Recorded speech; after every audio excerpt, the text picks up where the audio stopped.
Sir ನಿಮ್ಮ office ಸುತ್ತೂರ I have heard that plastic free zone ಮಾಡಿದ್ದೀರಾ ಅಂತ, ಅಂದರೆ ಎಲ್ಲೂ ಕೂಡ 1% ಪ್ಲಾಸ್ಟಿಕ್, ಇದು ನೀವು ಬಂದ zero waste yeah correct concept we have adopted for the Commissioner's office and also to the entire BCP also, Bangalore City Police also. Mainly for the Commissioner's office, we are not allowing any waste to go this thing.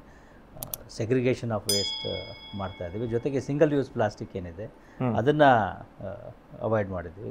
No single use plastic is allowed in our campus, like plastic ಬಾಟ್ಲ್ಗಳಿರ್ಬೋದು ಅಥವಾ ಈ paper ಡಬ್ಬಗಳು ಅವು ಏನೇನು use ಮಾಡ್ತಾರೆ ಕೆಲವೊಂದು plastic items ಅವನ್ನೆಲ್ಲ ಕಂಪ್ಲೀಟಾಗಿ we have band that one and we have kept separate this thing, ಏನು ವೇಸ್ಟನ್ನು ಯಾವುದಕ್ಕೆ ಹಾಕಬೇಕು, ಡ್ರೈ ವೇಸ್ಟ್ ಯಾವುದಕ್ಕೆ ಹಾಕಬೇಕು, ವೆಟ್ ವೇಸ್ಟ್ ಯಾವುದಕ್ಕೆ ಹಾಕಬೇಕು, ಹಜಾರ್ಡಸ್ ವೇಸ್ಟ್ ಯಾವುದಕ್ಕೆ ಹಾಕಬೇಕು, ಆ ರೀತಿ ಬಿನ್ಗಳನ್ನು ಇಟ್ಟಿದ್ದೇವೆ. ಅದು ಬಿನ್ಗಳಿಗೆ ಅವೆಲ್ಲ ಹೋಗಬೇಕು. ಆ ಸೆಗ್ರಿಗೇಷನ್ ಕೆಳಗಡೆ ಸೆಗ್ರಿಗೇಷನ್ ಆಗ್ತದೆ, ಆ ಸೆಗ್ರಿಗೇಷನ್ ಮೇಲೇ ಅದೆಲ್ಲ ಹೊರಗಡೆಗೆ ಹೋಗ್ತದೆ. So this it's a need of the correct ಅಂತಲೇ ಹೇಳ್ಬೋದು. ಮತ್ತು it is very simple also. We feel that plastic bottle is convenient, useful ಹಾಗೆ ಹೀಗೆ ಅಂತೇಳಿ once you make that mindset. ಈಗ ಉದಾಹರಣೆ ಯಾರಾದರೂ ಪ್ಲಾಸ್ಟಿಕ್ ಬಾಟ್ಲ್ ನನಗೆ ನೀರು ಕೊಟ್ಟರೆ I don't feel like drinking. ಆ ಮೈಂಡ್ ಸೆಟ್ ಆ ಥರ ಆಗಿಬಿಟ್ರೆ that is how it is.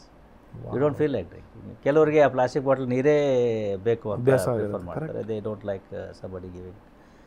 ಇದು ಪ್ರಾಕ್ಟೀಸ್ ಯಾವ ರೀತಿ ಇದಾಗುತ್ತೆ ಅದ್ರ ಮೇಲೆ ಮೈಂಡ್ ಸೆಟ್ ಡೆವಲಪ್ ಆಗುತ್ತೆ. ಸೊ ಇದೇ ರೀತಿ ಇನ್ನಷ್ಟು ವಿಷಯಗಳನ್ನ ತಿಳ್ಕೋಬೇಕು ಅಂತಂದರೆ ಗೋಲ್ಡ್ ಕ್ಲಾಸ್ ವಿತ್ ಮಯೂರ ಅಂತ ಮೇನ್ ಚಾನಲ್ ಇದೆ, ಅಲ್ಲಿ ಹೋಗಿ ಪೂರಾ ವೀಡಿಯೋನ ನೀವು ನೋಡಬಹುದು. ಸೊ ಮಿಸ್ ಮಾಡಿದಿರಾ ಲೈಕ್ ಮಾಡಿ, ಸಬ್ಸ್ಕ್ರೈಬ್ ಮಾಡಿ, ಇಷ್ಟ ಆದರೆ ಶೇರ್ ಕೂಡ ಮಾಡಿ.